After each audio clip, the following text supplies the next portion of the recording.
Bom dia. Tudo Bom bem, dia, gente?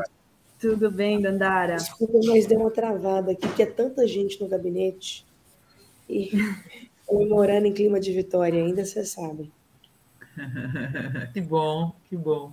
Ô, Dandara, a gente estava falando do Nicolas, que é deputado federal também de Minas Gerais, e ontem foi aí inocentado, né, no Conselho de Ética por conta daquela fala transfóbica, e a gente passou o vídeo dele sendo novamente falando de sendo transfóbico com a ministra Anísia ontem. Como que estar do lado aí de um deputado como esse no seu estado? Você acha que ele usa esse tipo por que ele faz isso? É uma estratégia dele? Você que conhece ele lá de Minas Gerais? É uma estratégia, Vidri, para conseguir tentar dialogar com mais pessoas, falar para fora, disputar narrativa, disputar opinião. Eles vêm da escola Olavo de Carvalho. Então, o Olavo de Carvalho tem até um livro sobre como ganhar um debate sem ter razão. É impressionante como é que eles atuam naquele passo a passo Olavo de Carvalho de ser, desqualificando o tempo todo o interlocutor para desestabilizar o debate. Ontem a ministra Nízia teve um jogo de cintura e uma perspicácia enorme, porque ela não caiu no joguinho de provocação do Nicolas, que falou que ela não era médica, não sabia se ela era inteligente, mas ela tinha um doutorado em sociologia, ficou o tempo todo levando o debate com uma ministra da Educação, uma gestora do SUS, para o campo dos costumes, como eles dizem, questionando a ministra Nízia se homem menstrua, se homem engravida, se o SUS vai atender homens assim. Ora, o SUS é universal, é para todos e todas. Se nós temos na sociedade homens que menstruam, se nós temos na sociedade homens que engravidam, como é que o SUS não vai estar preparado para lidar e atender essas pessoas que são cidadãs brasileiras? Então, tentou desqualificar o tempo todo a ministra, foi feio, porque chega um ponto que eles não têm mais argumento, e eles querem vir no grito, nas ofensas, sabe? É uma estratégia, passou 2 anos na Câmara fazendo isso. Não aprovou projetos de lei de matérias realmente relevantes, de interesse do povo de Belo Horizonte. É o tempo todo entrando nas pautinhas de costume, moral, não sei o quê, conservadoras, mas não consegue debater a economia, a fome, o desemprego, o ônibus lotado, a falta de oportunidades, educação, os problemas reais do SUS, não consegue. É isso mesmo, não tem, né, não tem projeto, né? E falando em projeto, ontem tivemos uma conquista importante, uma vitória importante na Câmara, que foi a aprovação da reformulação da lei das cotas. Inclusive, daqui a pouco também a deputada federal Maria do Rosário vai estar aqui conosco. Felipe, se você precisar sair também, já te libero, mas se quiser fazer uma pergunta para a Dandara, antes de... Eu vou fazer uma pergunta e vou já me despedindo, deputada, e muito feliz de ter você aqui. A gente estava discutindo exatamente, antes de você chegar, essas estratégias semióticas da escola Olavo de Carvalho, como você mesmo qualificou, do deputado Nicolas. É lamentável que isso aconteça e que muitas vezes a gente entre nesse jogo. E deve ser o contrário. Eu estava dizendo aqui para a Adri e para a Sinara que nós, como comunicadores, temos que descascar essa laranja. A gente tem que mostrar não a mensagem, mas o que está por trás da mensagem. Quais são as estratégias binárias de cognição, né, preto ou branco, né, tudo isso que eles fazem para tentar difundir esse tipo de mensagem. E aí a minha pergunta para você, e é a pergunta que eu faço para todos os deputados que vêm aqui, né, como é que vocês fazem, nas assessorias de comunicação, esse tipo de combate? Eu me lembro que eu entrevistei o Flávio Dino aqui, e estavam as assessoras de comunicação dele, e elas fazem isso muito bem, tanto que o Incrível Hulk foi um dos grandes sucessos, né, de combate à extrema-direita, um case, né, de utilização de memes, que é uma linguagem que a gente tem que utilizar também, como forma de equalizar esse jogo dentro das redes sociais. Eu já faço essa pergunta para a sua assessoria de comunicação, mas para a senhora também, e me despeço aí da comunidade Fórum, mas não sem antes dar aqui o meu presente também para o Tiago, viu? Tiago, presente, que eu sei que agora isso está acontecendo na lista de chamada da escola dele, após o que aconteceu. Então, Tiago, presente é uma coisa que a gente vai ter que repetir muitas vezes. Fica a minha pergunta, deputada. Muito obrigado. Obrigada. Tchau, Felipe. Tchau, Felipe. Obrigada. Olha, de fato é um desafio disputar a narrativa, a comunicação em rede. Nós precisamos apostar em múltiplas linguagens, sabe? Eu acho que um vídeo é importante, mas um meme também é, um artigo também é, um card também é. Nós temos que dialogar com muitos públicos, de forma a qualificar o debate e fazer chegar nossa opinião nas pessoas. Tem gente que não vai ler um artigo de opinião de 10, 8 páginas, conceitual, mas que vai assistir um vídeo de 1 minuto. E o desafio é conseguir traduzir os componentes políticos, conceituais, ideológicos para esse vídeo de 1 minuto. Eu percebo que a direita faz muito bem a comunicação direta. Nós da esquerda, às vezes, temos dificuldade de entender que não existe dicotomia entre rua e rede. A rede mobiliza a rua alimenta a rede. É importante, quando fazer uma reunião, é gravar um vídeo de 1 minuto. Assim como a gente se prepara para ir para uma reunião, prepara uma fala, prepara a pauta da reunião, a gente mobiliza e convoca as pessoas, a gente também tem que parar e se debruçar em torno de produzir e organizar a comunicação. Então, precisamos investir muito no cyberativismo, na guerrilha digital. Nós precisamos formar uma geração de hackers progressistas, nós precisamos de ter uma geração de digitais influentes de esquerda para disputar narrativa imaginária. Deputada, mais cedo, um nosso membro aqui do nosso canal, seguidor do nosso canal, o Júnior, ele fez um superchat para perguntar o seguinte, sobre o que foi aprovado ontem. Não vejo motivo para festa, baixou de 1,5 para 1 salário para as cotas, absurdo. Excelente questão, viu, Sinara? Tem gente com dúvida, eu estou gostando de explicar sobre isso. Ótimo. Há 10 anos atrás, quando as cotas foram aprovadas, o salário mínimo era R$ 622. Um salário mínimo e meio por pessoa, porque per capita significa isso, por pessoa, estava em torno de 900, R$ 1.000. Agora, 10 anos depois, o salário mínimo dobrou. Ele é R$ 1.300. 1,5 por pessoa significa R$ 2.000. Considerando uma renda média familiar mensal de 4 pessoas, média, nós estamos falando de uma renda familiar de R$ 8.000. Especialistas nos procuraram mostrando que 76% dos estudantes de ensino superior, segundo o último censo, estão enquadrados nessa faixa de renda limite de até um salário mínimo e meio. Ou seja, significa mais gente de classe média entrando por uma ação afirmativa. O BPC, que é o Programa de Assistencial para Pessoas com Deficiência, ele é R$ 218 a renda per capita máxima. Agora o programa Bolsa Família, o máximo é R$ 318. Como é que na cota, na ação afirmativa, vai ficar R$ 2.000? O que nós fizemos? 50% é para baixa renda até um salário mínimo por pessoa. E 50% é quem recebe acima de um salário mínimo e que é de escola pública. Então, a pessoa de escola pública, que a família recebe mais de R$ 6.000 por mês, ela continua podendo concorrer à cota. A cota de escola pública, a cota PPI, preto, pardo, indígena e agora quilombola, a cota para pessoa com deficiência.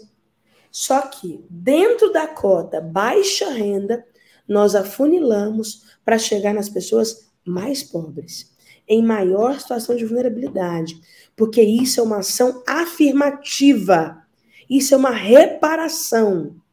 Para isso, o objetivo é muito importante. Ele junta tudo, né? Junta classe, junta etnia, né? Junta uma série de questões, né, deputada? Isso mesmo. Deixa eu só somar aqui na nosso programa de hoje, deputada federal Maria do Rosário, também muito bem-vinda. Eu queria até que vocês explicassem o projeto.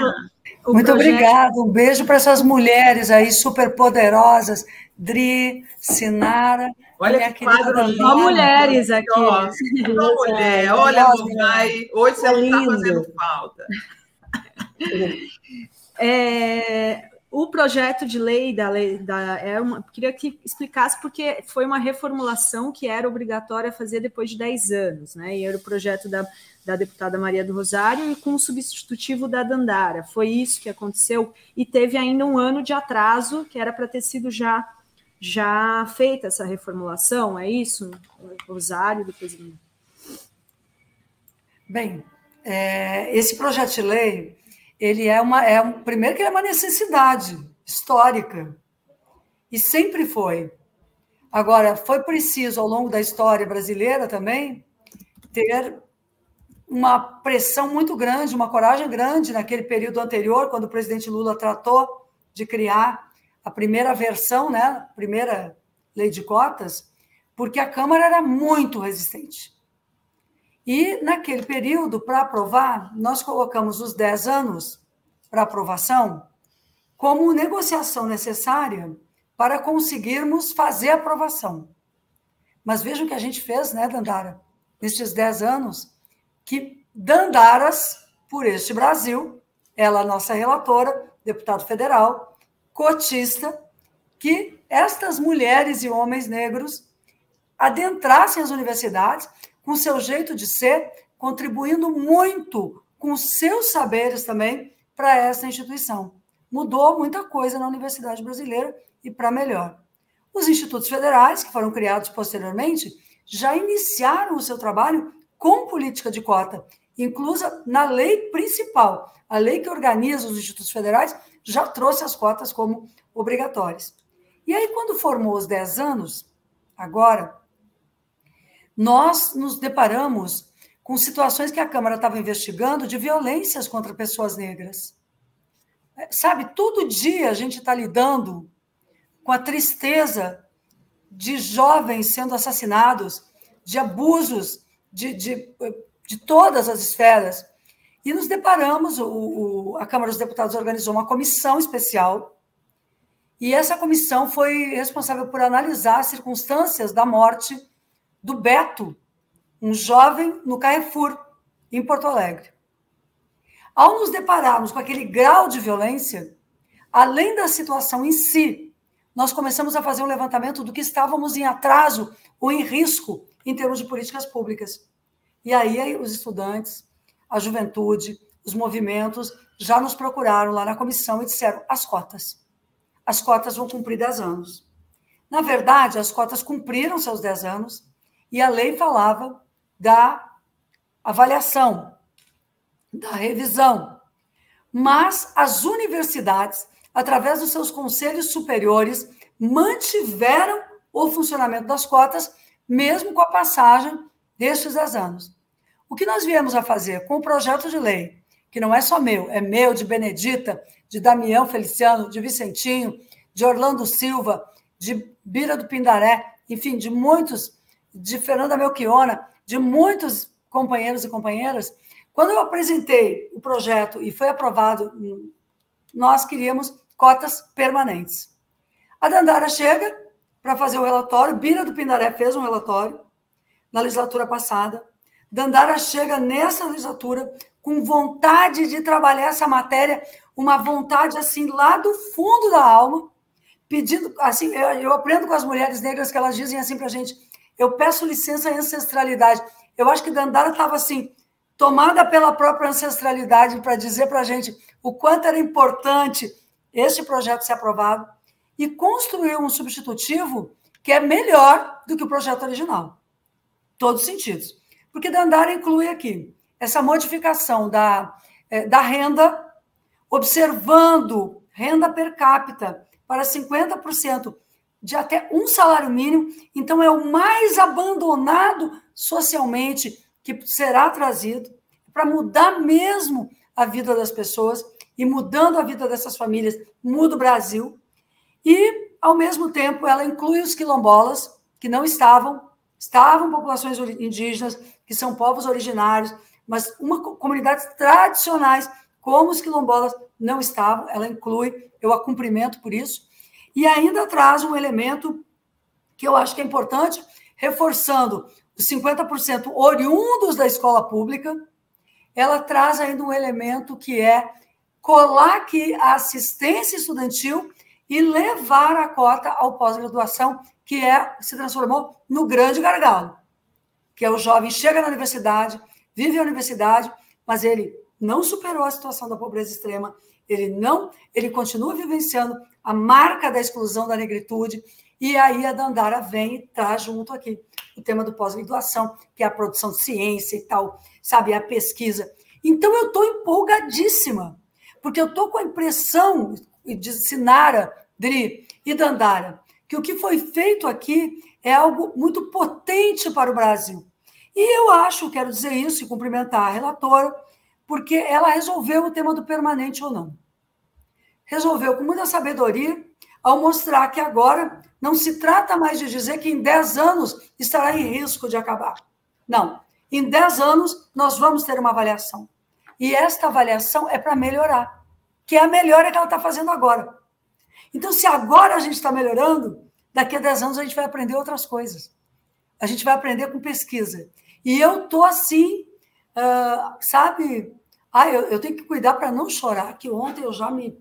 Porque a minha emoção é grande aqui, que eu aprendi com Nilma Lino Gomes, eu aprendi com as mulheres negras também, que a gente tem, nós brancas, Dri e Sinara, temos todo dia que fazer o exercício do rompimento da nossa branquitude, que é o privilégio com o qual nós estamos colocados nessa sociedade, sem sermos carimbadas, sem sermos, de pronto, atacadas pelo racismo.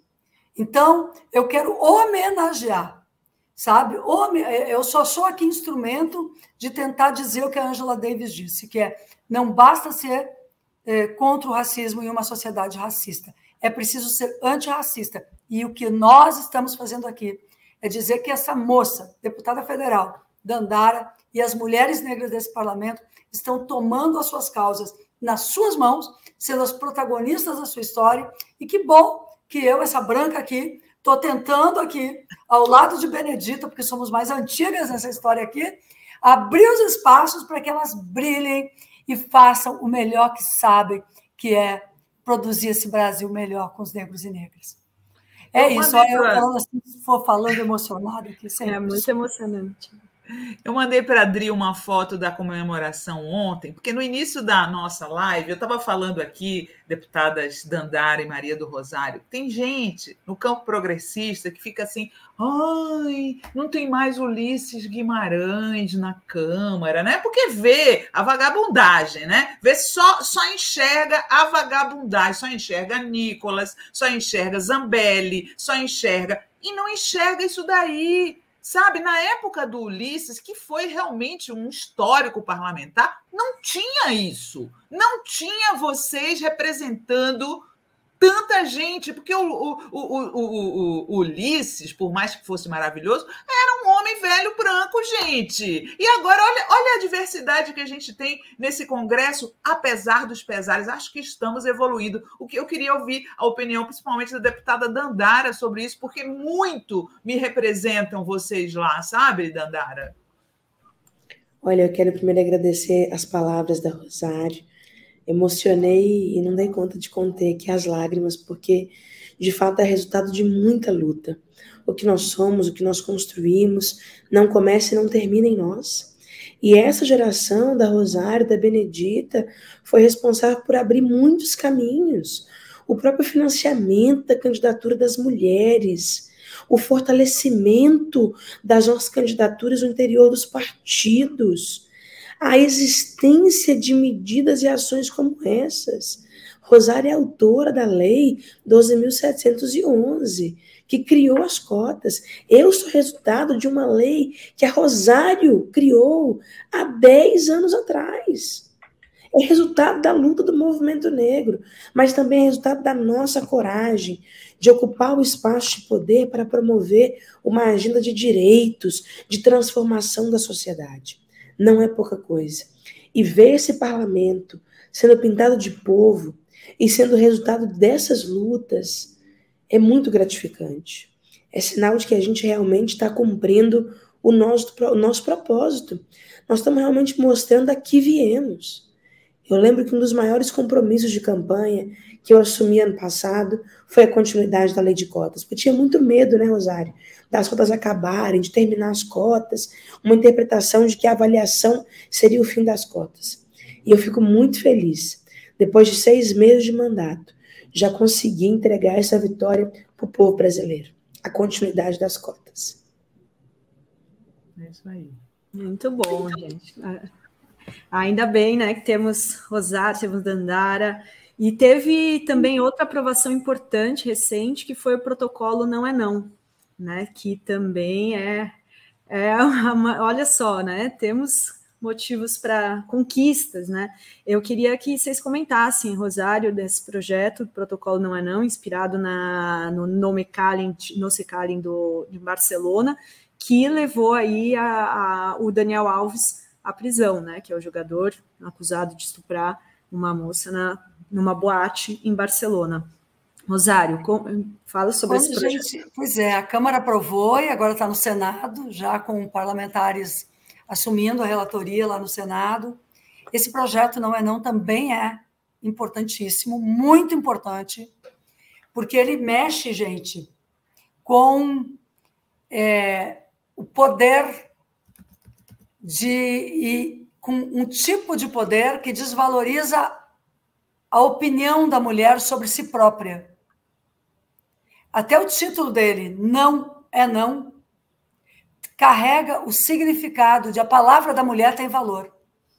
A palavra da mulher em qualquer idade, dessa menina, ou dessa mulher, independentemente da roupa que ela vista, do batom que ela está usando, porque é isso que ainda está colocado em pleno século XXI, do cabelo que ela tenha, do comprimento da saia, independentemente de qualquer coisa que diga a respeito, ou da cor da pele, porque também há aqui um atravessamento racista, um atravessamento que objetifica as mulheres jovens, as mulheres negras, como se estivessem disponíveis sempre, o que é uma situação de violência em si, dada a cultura do próprio país, que é uma cultura do estupro, que é uma cultura do poder absoluto do corpo da mulher pelo homem. Olha aquela menina em Belo Horizonte sendo largada na porta de uma casa e carregada no ombro.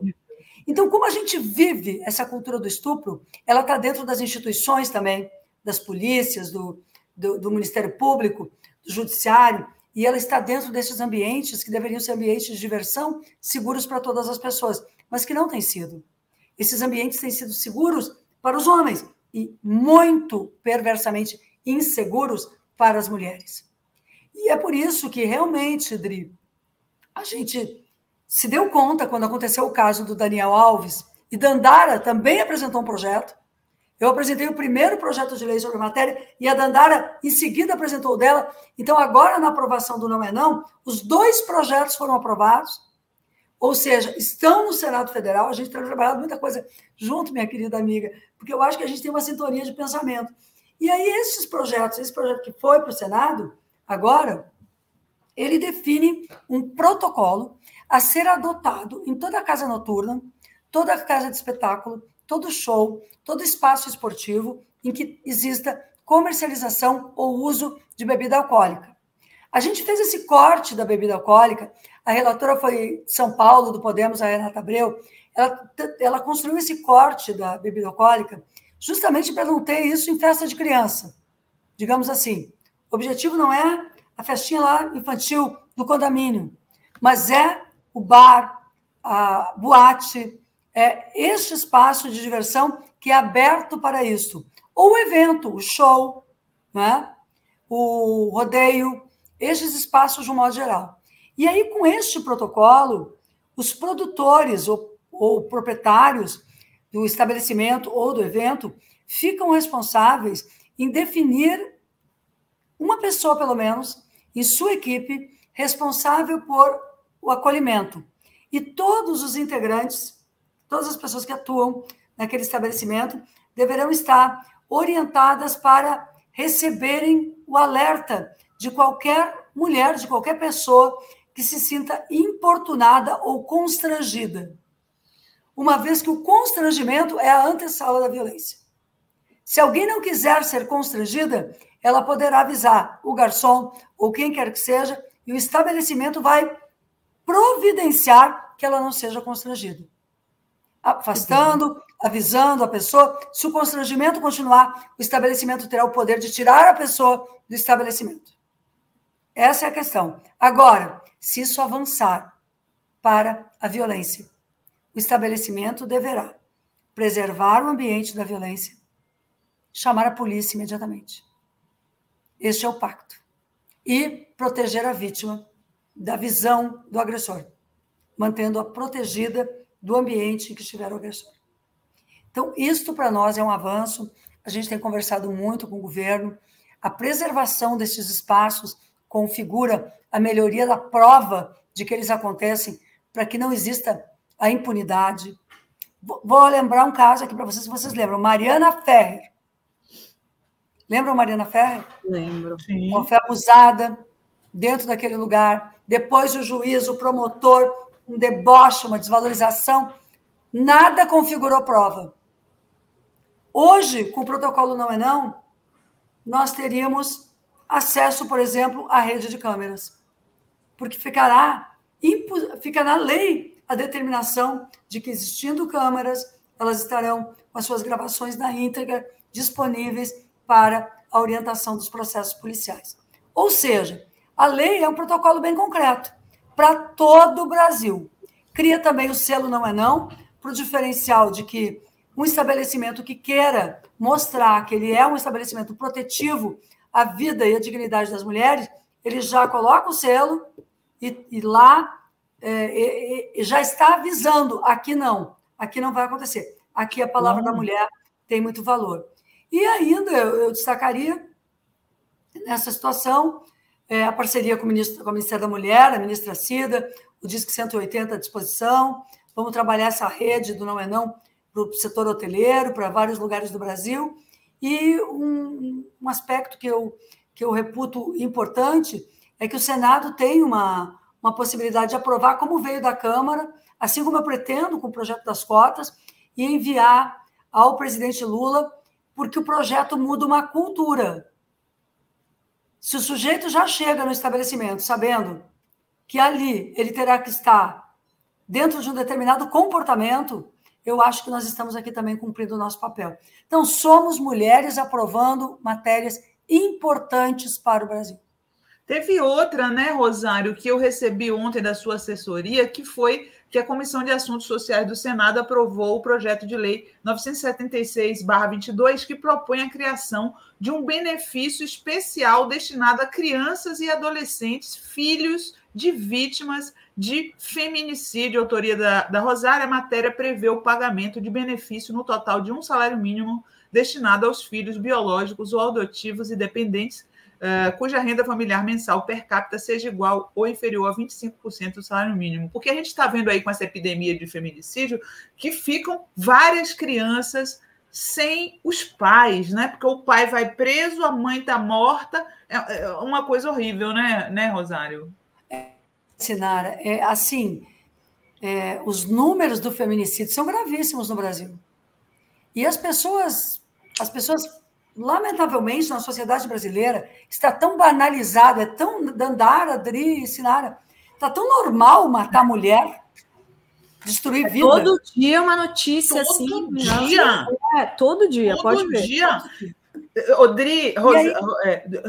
Dri, Rosário e Dandara, eu abro o Globo.com, gente. Vocês façam isso depois por curiosidade. Do lado esquerdo, tem 3 feminicídios. Todo dia eu abro, tem 3 feminicídios. Como é que a gente não pode se indignar com uma coisa dessas? Todos os dias. E o que eu acho que a gente tá tentando fazer com essa lei, o seguinte, Eu nunca tinha me dado conta disso, sabe? Eu sou bem sincera aqui com vocês, de dizer que uma vez, na cidade de Santa Maria, no Rio Grande do Sul, uma avó me contou a história da sua família, me dizendo, olha, eu estou com as minhas netas aqui. Ela é extremamente pobre, uma casa assim, caída, uma parte da casa era toda caída. Pouco que comer na mesa. E a gente conhece esse Brasil assim. E essa avó, ela olha para mim e diz assim, eu estou com minhas netas aqui, mas sabe, deputada, eu não tenho mais, eu sou faxineira, não tenho mais como trabalhar, não tenho mais como fazer nada. Eu ainda tenho um menino com deficiência e as minhas netas estão aqui porque o marido matou a mãe. E aí eu perdi minha filha e elas também não têm pai porque esse homem é que matou a mãe delas. Então, diante daquela realidade, eu me dei conta que o feminicídio ele tem um resultado que continua no tempo. A morte, essa mulher não consegue descansar, entendeu? No plano, eu não estou falando no plano espiritual, porque eu não tenho nem autoridade para isso, mas eu estou falando aqui. E eu me perguntei mesmo, qual é o último pensamento de uma mãe à beira da morte? Perguntei sobre isso, diante daquela mãe me contando isso, de que as crianças que a filha havia deixado com ela, provavelmente acabariam no abrigo central da cidade, porque não tinham o que comer. Então, Sinara, esse projeto nasceu dessa realidade, de crianças que tiveram ceifada a oportunidade de crescerem com o olhar e a atenção da sua mãe, que já viveram o drama da morte violenta da mãe pelo pai ou pelo padrasto, e que não tem o genitor também, porque ele é o autor deste crime. E estas mulheres velhas, vou dizer, porque a gente vai ficando velha, a gente não diz velha, mas eu acho que é bacana também a gente poder dizer velha. Nós, mulheres, que vamos ficando mais velhas, as mulheres idosas, nas periferias, as avós é que estão criando essas crianças. Sem e elas não têm nada. Não tem nada. Então, aqui, o olhar é esse. E aí a gente fez a conta. É assim, ó, a vida das mulheres não tem preço, é muito caro. Mas, se a gente olhar quanto custa que o Estado assuma essa responsabilidade, é pouco. É pouco diante da omissão que o Estado tem, mantendo estes crimes, e principalmente, no último período, quando tinha um presidente que incentivou armas e que colocou essas armas na mão de pessoas que apontam essas armas contra a cabeça das mulheres. O Estado brasileiro também é responsável por essas mortes quando liberou tantas armas. E quando deu péssimos exemplos machistas de ataque cotidiano às mulheres. Então, esse projeto foi aprovado ontem na Comissão de Assuntos Sociais, está agora na Comissão de Assuntos Econômicos. Eu realmente acho que ele tem uma característica humanitária muito grande, porque ele pode nos mobilizar por essas crianças, pelos seus filhos e filhas, a enfrentar o feminicídio como um todo. Olha só, eu queria passar para Dandara, que já estão aqui me pedindo, libera a Dandara. E tem perguntas para ela. Deixa ela falar um pouquinho. Eu vou falar para ela falar e tem já perguntando se ela vai se candidatar à Prefeitura de Uberlândia no ano que vem. Querem saber aqui. Que é isso? Queria só parabenizar também a Rosário pelo protocolo Não é Não. Também apresentei, os nossos foram aprovados juntos, né? Ele cria um passo a passo de como é que tem que agir em caso de violência contra a mulher, em estabelecimentos de entretenimento, casa noturna. Eu percebi ainda como vereadora que muitos bares, donos de bares, não sabiam o que fazer. Então, esse passo a passo do que fazer está sendo muito importante para a formação dos funcionários, treinamento de equipes, porque há agora um protocolo. E há também um selo, ou seja, as mulheres vão poder também escolher um ambiente que tem minimamente um treinamento e sabe como lidar em casos de assédio e violência. Muito importante. Também o projeto dos órfãos do feminicídio. Central, gente. São, assim, situações muito cruéis e perversas, e essa violência gera resultados na sociedade, na vida dessas crianças, que é permanente, que o Estado precisa sem dúvida nenhuma, se responsabilizar. Então, muito importante mesmo. Sou prefeitura de Uberlândia, o povo de Uberlândia sabe. Sou soldada na guerra, estou sempre aí nas batalhas, né? Eu estou muito preocupada da gente construir um projeto, um programa para a cidade, que a gente possa identificar quais são os problemas, as soluções, formar novas lideranças. Nós precisamos renovar a Câmara de Vereadores, eleger mais vereadores e vereadoras comprometidos com as lutas do povo da cidade, porque é um território realmente onde se vive os grandes problemas. Estou muito feliz sendo deputada, mas acho que a gente tem que construir alternativas aí para a cidade de Uberlândia. Queria pedir desculpa, porque tem uma fila de gente aqui para eu dar entrevista, graças a esse projeto maravilhoso da deputada Maria do Rosário, que eu tive a honra de relatar, e graças também a essa luta que é ancestral e coletiva. Vamos seguir fortalecendo esses movimentos que não começam e nem terminam em nós. Muito obrigada pelo espaço, Senara, Adri, obrigada, Rosário, estamos juntas, você sabe. Prazer enorme conhecê-la, viu? Conversar com você. Nunca tínhamos conversado. É um prazer enorme. Prazer. Sou seguidora ativa, bem. Eu adoro seus tweets. Você não tem noção. Estamos lá, as duas. Estamos lá batalhando. Rosário, eu sou fã, né? De carteirinha, né? Dandara e Rosário, tá toda a assessoria, todo mundo aqui bravo comigo, libera, então eu vou liberar a Dandara, Rosário, muito obrigada, viu? Deputadas, vocês nos representam, um trabalho maravilhoso de vocês, muito obrigada. Muito obrigada, viu? Muito obrigada por acompanharem, vocês são muito especiais também. A gente não faz nada sozinho, a gente faz com vocês. Dandara, obrigada por tudo, meu irmão. Um beijo. Um beijo. E um beijo aqui da Fórum para a Benedita da Silva. Coautora. Beijo, Benê. Nossa irmã. Te amamos, Benê. Te amamos, Benê. Tchau, Dandara. Tchau, Rosário.